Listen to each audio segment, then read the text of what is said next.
समस्त जनता जनार्दन को प्रणाम करता हूँ। भैया आप भी बैठ जाएंगे मुझे अच्छा लगेगा।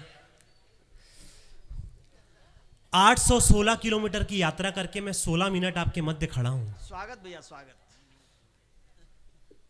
आप मुझे इसलिए मत सुनिए कि मैं एक आमंत्रित कवि हूँ, यह कोई महत्वपूर्ण नहीं है। इस देश में डॉक्टर बनाने के संस्थान हैं, इस देश में इंजीनियर बनाने के संस्थान है। मैं पेशे से मैकेनिकल इंजीनियर हूँ, एक इंजीनियरिंग कॉलेज में मैं पढ़ाता हूँ कुछ सालों से। यह महत्वपूर्ण नहीं है।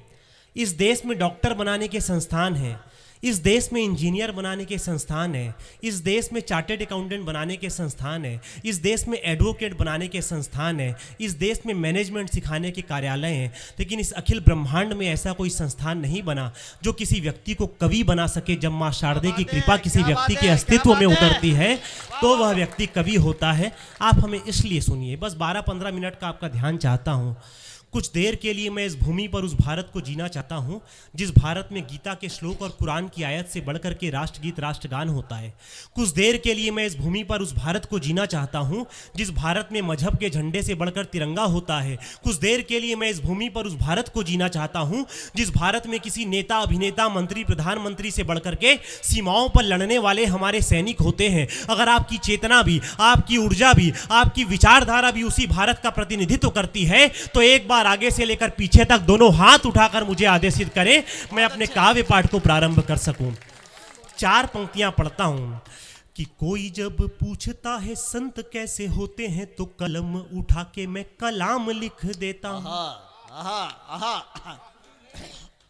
ईश्वर ने हमें बुद्धि दी कि हम अपनी नजरों से दुनिया देख सकें, लेकिन हमने अपनी बुद्धि को कहीं जी न्यूज़, कहीं एनडीटीवी के चरणों में गिरवी रख दी है।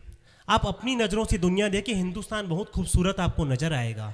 कि कोई जब पूछता है संत कैसे होते हैं तो कलम उठा के मैं कलाम लिख देता हूँ, और जब पूछे कोई होते हैं फरिश्ते कैसे पावन शहीदों को सलाम लिख देता हूँ। कि और जब पूछे कोई होते हैं फरिश्ते कैसे पावन शहीदों को सलाम लिख देता हूँ। कि पुण्य कर्म में प्रथम कर्म जब पूछे कोई कि सीमाओं के प्रहरी के काम लिख देता हूँ, और जब पूछे कोई स्वर्ग कैसा होता है तो तान के मैं सीना हिंदुस्तान लिख देता हूँ। और जब पूछे कोई स्वर्ग कैसा होता है तो तान के मैं सीना हिंदुस्तान लिख देता हूँ। यह देश भारतीय जनता पार्टी का घोषणा पत्र नहीं है। वाह वाह वाह वाह वाह वाह। यह देश भारतीय राष्ट्रीय कांग्रेस का घोषणा पत्र नहीं है। यह देश आम आदमी पार्टी का घोषणा पत्र नहीं है। यह देश समाजवादी पार्टी का घोषणा पत्र नहीं है। यह देश बहुजन समाजवादी पार्टी का घोषणा पत्र नहीं है। जब एक माँ अपने जिगर के टुकड़े को सरहद पर आतंक की हवाओं के बीच भेजती तब इस देश का निर्माण होता है। क्या बात है। जब एक हनुमत थप्पा अपने आप को 35 फीट बर्फ के नीचे इसलिए दबा लेता है कि आकाश की अनंत ऊंचाइयों पर तिरंगा लहराता रहे, तब इस देश का निर्माण होता है। मैं 4 पंक्तियां पढ़ता हूं, इस सामने मेरे नौजवान युवा साथी बैठे हैं, आपके दम पर मैं ये 4 पंक्तियां पढ़ना चाहता हूं। कि शीश को कटाने और काटने का प्रण लिया, प्रण किसी हाल तोड़ते नहीं थे लाडले। कि शीश को कटाने और काटने का प्रण लिया, प्रण किसी हाल तोड़ते नहीं थे लाडले। और युद्ध बीच सिंह सी दहाड़ मारते, सपूत कदमों को कभी मोड़ते नहीं थे लाडले। कि वीरता के नए प्रतिमान गढ़ते रहे हैं और कायरता कभी ओढ़ते नहीं थे लाडले। कि गोलियों के आगे सीना तान के खड़े रहे थे, हाथ से तिरंगा छोड़ते नहीं थे लाडले। गोलियों के आगे सीना तान के खड़े रहे थे कि हाथ से तिरंगा छोड़ते नहीं थे लाडले। गोलियों के आगे सीना तान के खड़े रहे थे, हाथ से तिरंगा छोड़ते नहीं थे लाडले। और मेरे साथियों, यहाँ पर बाबा साहब की मूर्ति का अनावरण हुआ है। हम जिन्हें राष्ट्र निर्माता कहते हैं, राष्ट्र का निर्माण कैसे होता है, मैं 4 पंक्तियां पढ़ता हूं, आपको लग जाए कि शायद आपके मन की कोई बात हो रही है तो आपका आशीर्वाद मिले। कि देश की सुरक्षा हेतु खड़े हैं जवान जो भी, कि देश की सुरक्षा हेतु खड़े हैं जवान जो भी, उन सभी जवानों का जुनून हिंदुस्तानी है। क्या बात है। कुछ देर के लिए भूल जाना कि आपका मजहब क्या है, आप हिंदू है, मुसलमान है, सिख है, ईसाई, भूल जाइए। कुछ देर के लिए भूल जाइए कि आप ब्राह्मण है, वैश्य है, क्षत्रिय, दलित है, भूल जाइए। कुछ देर के लिए भूल जाइए कि आपकी राजनीतिक आस्था किसके साथ है। अगर आपको लगता है कि आप हिंदुस्तानी के तौर पर इस मंच पर बैठे हैं तो अगले 10 मिनट आपके जीवन के यादगार पल में बनाकर जाऊंगा, ऐसा मेरा सूक्ष्म अहंकार है। मैं 4 पंक्तियां पढ़ता हूं कि देश की सुरक्षा हेतु खड़े हैं जवान, जो भी उन सभी जवानों का जुनून हिंदुस्तानी है। और देख के तिरंगा चोटियों पे मुस्कुरा रही है, उन सभी अवानों का सुकून हिंदुस्तानी है। कि खा के इस देश को दगा न दिया देश को जी, खा रहा जो तेल और नून हिंदुस्तानी है। और जाति न मजहब से कोई लड़ रहे हैं जवान, जो भी उन सभी जवानों वाला खून हिंदुस्तानी है।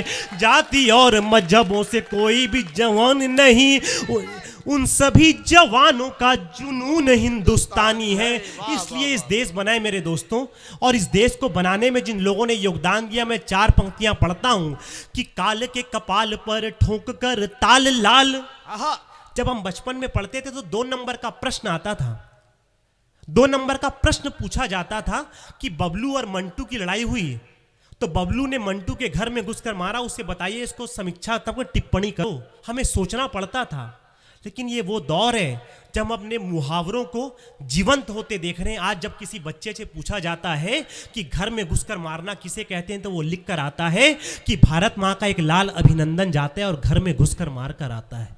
ये वो जीवंत होते दौर हम देख रहे हैं। मैं 4 पंक्तियां पढ़ता हूं कि काल के कपाल पर ठोक कर ताल लाल, कि काल के कपाल पर ठोक कर ताल लाल, शत्रुओं के शीश को उछाल कर आ गया। और टकटकी लगाए घुसपैठियों को मार कर सरहदों के संकटों को टाल कर आ गया। कि जिन्हें हथियारों वाली भाषा जाननी थी, उन्हें एक झटके में ही हलाल कर आ गया। और लाल के ललाट की ये लालिमा बता रही है, लाल रणभूमि लाल लाल कर आ गया। लाल के ललाट की ये लालिमा बता रही है, और लाल रणभूमि लाल लाल कर आ गया। और उन बेटों को ये ताकत देता कौन है? उन बेटों को ये ताकत देती है उनकी माएं, उन बेटों को ये ताकत देते हैं उनके पिता, उनके बेटों को ये ताकत देते हैं उनके भाई। एक सैनिक क्या कहता है जब वो घर से निकलता है कि सरहदों से जंग का बुलावा जब आया मुझे, कि सरहदों से जंग का बुलावा जब आया मुझे, भाइयों ने मेरे बड़ी झूम के विदा किया। और पापा ने कहा कि लाल नाक तू कटाना नहीं, हौसला बढ़ा के बड़ी धूम से विदा किया। कि भाभी बीवी बहना ने पहले तो निहारा मुझे और साथ थोड़ा दूर घूम के विदा किया। कि मौत से ही पहले मुझे मोक्ष मिल गया था, जब माँ ने मेरा माथा चूम के विदा किया। मौत से ही पहले मुझे मोक्ष मिल गया था, जब माँ ने मेरा माथा चूम के विदा किया। सरहदों पर जंग छिड़ने वाली रहती है। माँ कहती कि बेटा सरहद पर जंग छिड़ सकती है, मेरी तुझसे एक ही उम्मीद है मेरे लाल, कि अगर जंग छिड़ जाती है तो तू गोली अपनी छाती पर खा के आना, लाडले अपनी पीठ पर गोली खाकर मत आना। बेटा अपनी माँ को जवाब सौंपता है कि शत्रुओं से कोई समझौता न करूंगा कभी, कि शत्रुओं से कोई समझौता न करूंगा कभी, चेहरे पे मेरे स्वाभिमान देख लेना तू। और शौर्य वाली तालिका बनेगी जब देश में माँ, और तेरे लाडले का होगा नाम देख लेना तू। कि युद्ध से कदम कभी पीछे ना हटाऊंगा माँ, और खंडित ना होगी तेरी शान देख लेना तू। और आऊंगा तिरंगा ओढ़ द्वार पे मैं माँ, जो तेरे छाती पे माँ गोली का निशान देख लेना तू। आऊंगा तिरंगा ओढ़ द्वार पे मैं माँ, जो तेरे और छाती पे माँ गोली का निशान देख लेना तू। हम सभी कहीं ना कहीं नौकरी करते हैं दोस्तों। मुझे भी जिस दिन तनख्वाह मिलती है मैं अपने घर वालों के लिए कुछ लेकर जाता हूं। एक सैनिक एक सैनिक अपने घर वालों के लिए क्या लेकर जाता है? जब वो निकलता है सरहद के लिए तो उसकी माँ के लिए वादा करके जाता है कि जब माँ मैं लौटूंगा तो तेरे लिए कोई साड़ी लेकर आऊंगा। अपने पिता को वादा करता है कि पिताजी जब मैं लौटूंगा जंग से तो आपका चश्मा बनवाना है, वो चश्मा बनवाऊंगा। अपनी धर्म पत्नी को वादा करके जाता है कि जब मैं लौटूंगा तो तेरे पसंद की एक साड़ी दिलाऊंगा। अपने बच्चे को वादा करता है कि मेरे लाल जब मैं लौटूंगा तो मैं तेरे लिए खिलौने लेकर आऊंगा। लेकिन जंग छिड़ती है और वो सांसों के साथ वापस नहीं लौटता। वो अपने परिवार के लिए क्या लेकर लौटता है? मोहन बड़ौदिया, सुनना आप कि सरहदों से सर कटा के कहने लगा शहीद, कि सरहदों पे सर कटा के कहने लगा शहीद, बाप तेरे नाम को सफल कर आया हूं। और बहना से कि सरहदों पे सर कटा के कहने लगा शहीद, बाप तेरे नाम को सफल कर आया हूं। और बहना से कहने लगा राखी का भी मान रखा, और राखी वाले धागे को मंगल कर आया हूं। कि दादाजी से कहने लगा खानदानी पूत हूं मैं, कि दादाजी से कहने लगा खानदानी पूत हूं मैं, और रक्त के निशान को प्रबल कर आया हूं। कि दादाजी से कहने लगा खानदानी पूत हूं मैं, और रक्त के निशान को प्रबल कर आया हूं। और कहती थी माता दूध जल नहीं कर देना, आज तेरा दूध गंगा जल कर आया हूं। कहती थी माता दूध जल नहीं कर देना, आज कहती थी माता दूध जल नहीं कर देना। जिंदाबाद, वाह वाह भाई, एक बार तालियां बजा दे। बहुत अच्छा, बहुत शानदार मयंक, बहुत अच्छा है, बहुत शानदार। भैया प्रणाम करता हूं मैं आप लोगों की चेतनाओं को। मेरा आना सफल हो गया, बड़ी लंबी यात्रा से यात्रा करके। मैं प्रणाम करता हूं आपकी चेतनाएं। कि सरहदों पे सर कटा के कहने लगा शहीद, बाप तेरे नाम को सफल कर आया हूं। और बहना से कहने लगा राखी का भी मान रखा, और राखी वाले धागे को मंगल कर आया हूं। कि दादाजी से कहने लगा खानदानी पूत हूं मैं, और रक्त के निशान को प्रबल कर आया हूं। और कहती थी माता दूध जल नहीं कर देना, आज तेरा दूध गंगा जल कर आया हूं। कहती थी माता। मेरा एक छंद वो पूरे हिंदुस्तान में वायरल हुआ, करोड़ों की संख्या पे उसमें रील बनी। मैं पढ़ता हूं 4 पंक्तियां, शायद आपके तक किसी माध्यम से पहुंचा हो।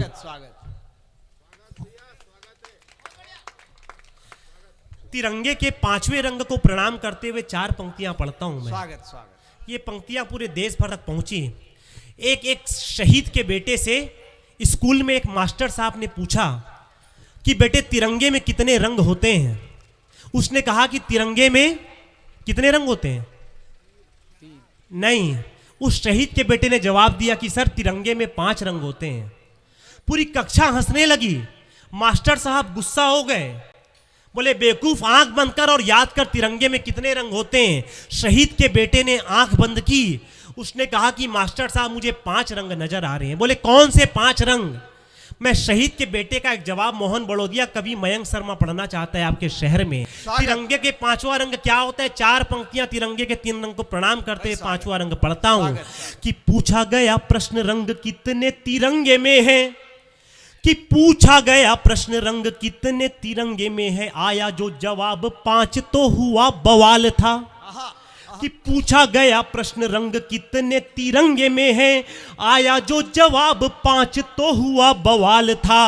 और गुरुजी थे क्रोध में, वह छात्र मुस्कुरा रहे थे, पर जवाब देने वाला छात्र बेमिसाल था। उसने कहा कि 3 रंग सब जानते हैं, और चक्र वाला नीला रंग भी बड़ा कमाल था। उसने कहा कि 3 रंग सब जानते हैं, और चक्र वाला नीला रंग भी बड़ा कमाल था। और पापा जब द्वार पे तिरंगा ओढ़ आए थे तो मैंने देखा खून से तिरंगा लाल लाल था। पापा जब द्वार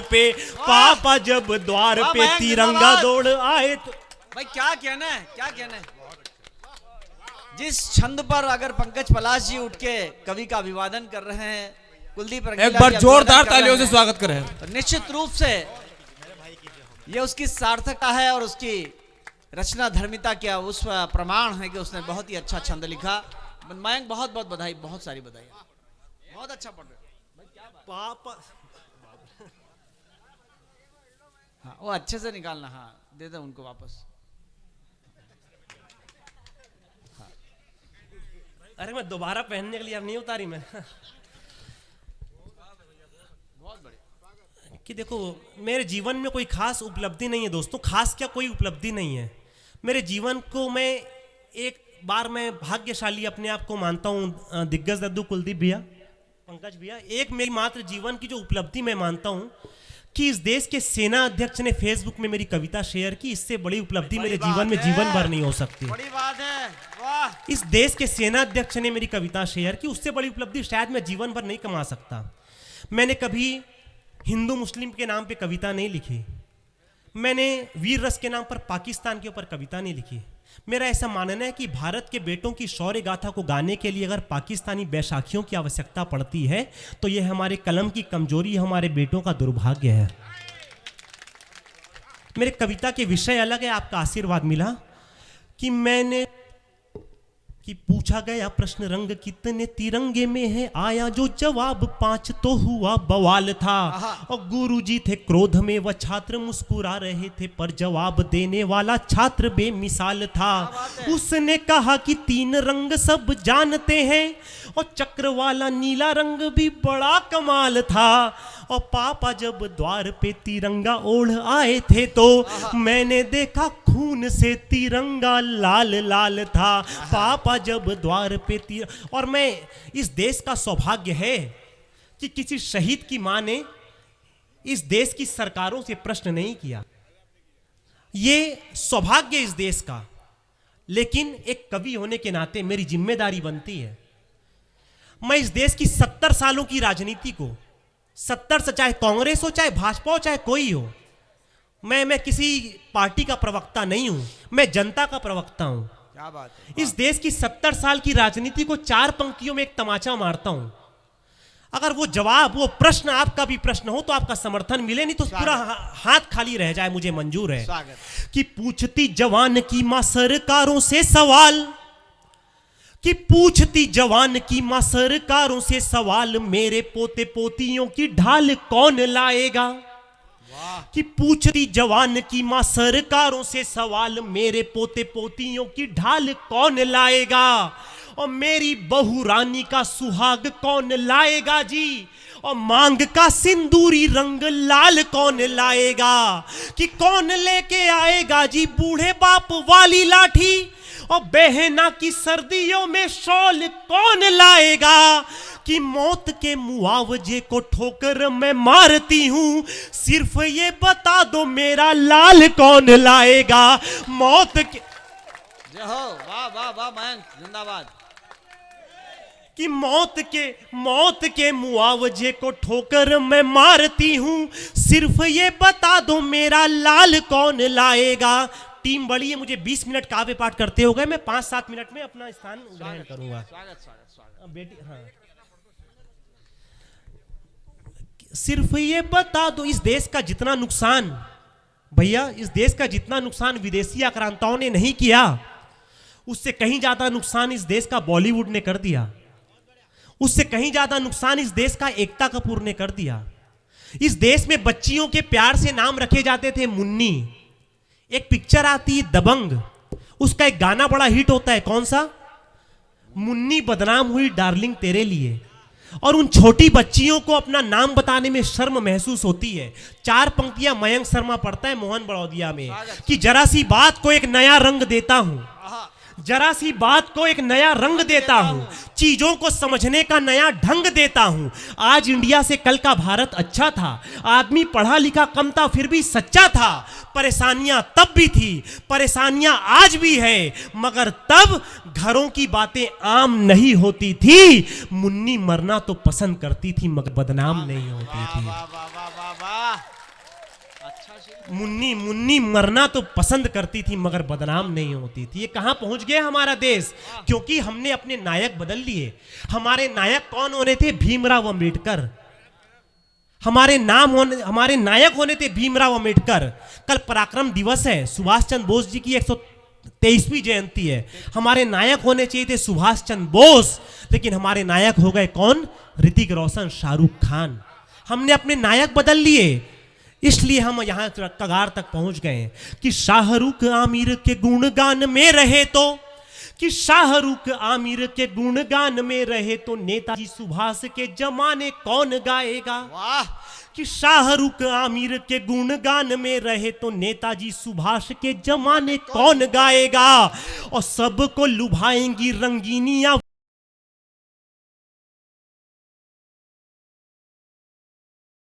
चोली वाले गीतों में ही झूमेगी जवानी तो मां भारती का आंचल सजाने कौन जाएगा? कि मुन्नी और शीला की जवानी में फंसे रहे तो वंदे मातरम के तराने कौन गाएगा? मुन्नी और शीला की जवानी में फंसे रहे तो वंदे मातरम के तराने कौन गाएगा? मैं बस एक नई कविता के 3 बंद पढ़ के अपना स्थान ग्रहण कर लेता हूँ। स्वागत। मुझे 22 मिनट हो गए, मैं बस 3 मिनट में एक नई कविता के 4 बंद पढ़ लेता हूँ। कुलदीप भैया नई कविता है, शायद हाँ आपका भी आशीर्वाद मिले तो स्वागत स्वागत। सुने बस अंतिम 3 मेरा 3 बंद के लिए मुझे आपका और साथ मिल जाए। स्वागत स्वागत, बहुत अच्छा बोल रहे हैं। कि मेरी कविता हिंदू मुस्लिम, कि मेरी कविता हिंदू मुस्लिम के मजहब का तोल नहीं, कि मेरी कविता हिंदू मुस्लिम के मजहब का तोल नहीं, केवल पाकिस्तान को गाली देने वाले बोल नहीं। मेरी कविता राजनीति के नारों की आवाज नहीं, मेरे हिस्से सरकारों का अब तक कोई ताज नहीं। मैं कविता में फूहड़ता के रंग नहीं ला पाता हूँ, गुस्से में भी गाली वाला ढंग नहीं ला पाता हूँ। इसे कहो साहस या फिर दुस्साहस गाता रहता हूँ, और वर्तमान की विडंबना का भारत गाता रहता हूँ। वर्तमान की विडंबना भारत गाता रहता हूँ। पहला बंद 8 पंक्तियां सुनना और मेरी निष्पक्षता पर आप अपनी तालियां देना। कि कमल फूल ने महंगाई के कीर्तिमान को तोड़ दिया। भैया सुनना बस।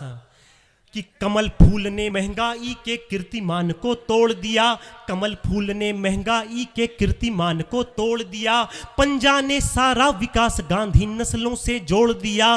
कमल फूल ने महंगाई के कीर्तिमान को तोड़ दिया। पंजा ने सारा विकास गांधी, पंजा ने सारा विकास।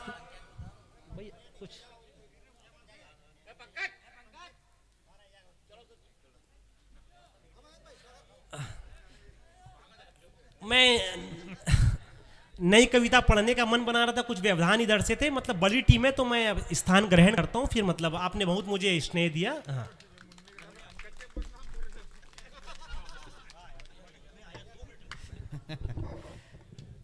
तुम नई कविता पढ़ते हो, नई बीड़ी निकाल ली थी। चलिए आइए, बहुत अच्छा लगा। मैंग के लिए एक बार तालियां बजा दीजिए, मैंग बहुत अच्छा पढ़े। अब ये कवि सम्मेलन राम सिंह जी भाई साहब, रामेश्वर भाई साहब, हेमंत भैया, डॉक्टर साहब, बाबू भैया,